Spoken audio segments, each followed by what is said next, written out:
শেখ হাসিনার তথ্য প্রযুক্তি উপদেষ্টা সজীব অজর জয়ের খুব আস্থাভাজন ছিলেন নাটোর ৩ আসনের এমপি জুনায়েদ আহমেদ পলক। শূন্য হাতে রাজনীতি শুরু করা পলক প্রতিমন্ত্রী হওয়ার পরই তার ব্যক্তিগত সম্পদের পরিমাণ কয়েক গুণ বেড়ে যায়।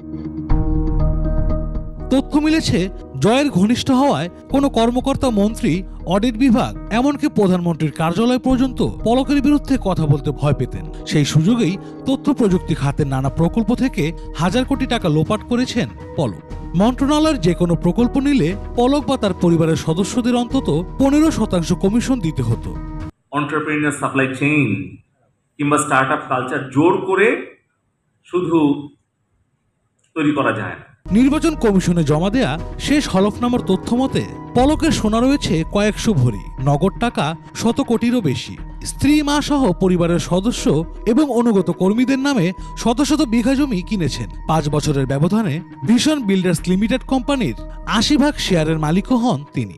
যার কিছুই ছিল না, সে এখন হাজার হাজার কোটি টাকার মানুষ দুর্নীতি করেছে। তার এই আইসিটি মন্ত্রণালয়ে যে দুর্নীতি করেছে, এই কারণে তার দৃষ্টান্তমূলক শাস্তি চাই আমরা। পলক হচ্ছে অত্র বাংলাদেশের একজন ডিজিটাল হচ্ছে ডাকাত, এবং সেই ডাকাতের কাছে আমরা সবাই জিম্মি। এর দৃষ্টান্তমূলক শাস্তি চাই আমরা।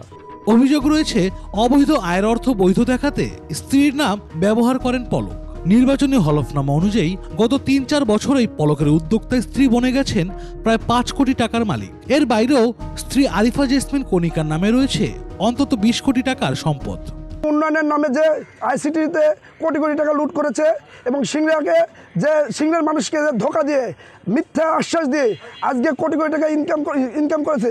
পলকের বড় ভাই জুবায়ের আহমেদ নয়নের বিরুদ্ধে টেন্ডারবাজি সহ 650টি পুকুর দখলের অভিযোগ রয়েছে।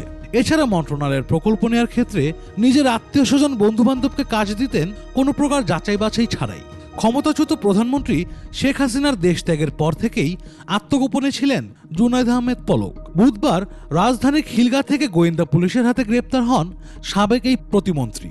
এরই মধ্যে ছেলে অনির্বাণ জুনায়েদ, স্ত্রী কণিকা ও পলকের ব্যাংক হিসাব জব্দ করা হয়েছে।